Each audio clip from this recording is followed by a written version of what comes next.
სალამი მოგესალმებით, ვაგრძელებთ ჯონ მაკარტურის საუბრების ქართულ ენაზე ატვირთვას, ეს არის ბიბლიური კითხვები და პასუხები.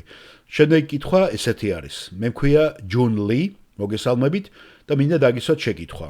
მე ვიცი, რომ პირველ ტიმოთეს წერილში, მეორე თავის მე-12 მუხლში, ესეთ რამეს ამბობს პავლე მოციქული, რომ ქალს არ შეუძლია ასწავლოს. მაგრამ ბიბლიის შესწავლის სიტუაციაში რა შეუძლიათ და რა როლი შეუძლიათ მათ ითამაშონ ეკლესიის გარეთ, როგორ განსაზღვრათ ბიბლიის სხვებისადმი გაზიარებას და სწავლებას. რა განსხვავებებია ამაში? ჯონი მაკარტური პასუხობს. ესე იგი, თქვენ გვეკითხებით, შეუძლია თუ არა ქალს ასწავლოს ეკლესიაში, მაგრამ თქვენ ასევე ამბობთ, ბიბლია ამბობს, რომ ქალს შეუძლია სხვა რამე გააკეთოს და სხვა როლი ითამაშოს ბიბლიის სწავლებისა ეკლესიის გარეთ? ამას ითხოვთ თქვენ? დიახ.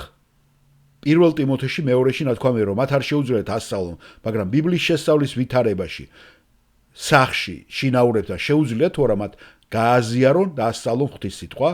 ჯონ მაკარტური პასუხობს, რა თქმა უნდა, მათ აქვთ ამის უფლება. პირველ ტიმოთეს მეორე თავში ნათქვამია, რომ ქალები ჩუმად იყვნენ ეკლესიაში და აქ რაზეც არის საუბარი, ეს არის ეკლესიის წესრიგზე.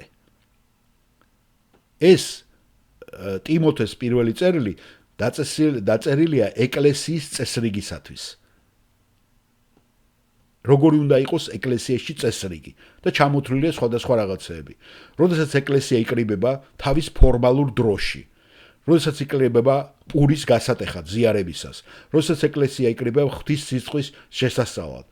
ეს არ არის ქალის ადგილი, რომ ის ადგეს და დაიკავოს ეკლესიაში ავტორიტეტის პოზიცია და ამის ადგილი. მაგრამ როდესაც ცალკეული ქრისტიანები ერთად იკრიბებიან და ღვთის სიტყვას უზიარებენ ერთმანეთს, ქალებისათვის ეს შესანიშნავი შესაძლებლობაა, რომ მონაწილეობა მიიღონ.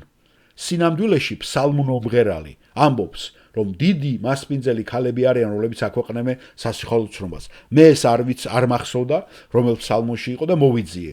ფსალმუნი 67. უფალი იძლევა სიტყვას და ქალები, რომლებიც მას ახარებენ, დიადი ლაშქარია. ძალიან საინტერესო ადგილი მოიყვანა ბატონმა ჯონმა. ასე რომ ბატონი ჯონი მიკერძოებული არ არის.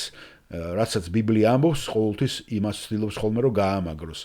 ამიტომ ჩვენ მოუწოდებთ ქალებს გააზიარონ თავიანთი შეხედულები ღვთის სიტყვაზე, იყვნენ ბიბლიის კვლევისა და ბიბლიის შესწავლის დისკუსიის ნაწილი. ეს არის ძალიან მნიშვნელოვანი რამ. მაგრამ როდესაც საქმე ეხება ეკლესიას, მის თაყვანისცემას, წესრიგს, იქ ქალის ადგილი არ არის, რომ მიიღოს უფლებამოსილება ამ ეკლესიაში ასწავლოს. ეს არ არის მისი ღვთისგან ბოძებული როლი. გასაგებია? დიახ, გმადლობ ჯონ, გასაგებია.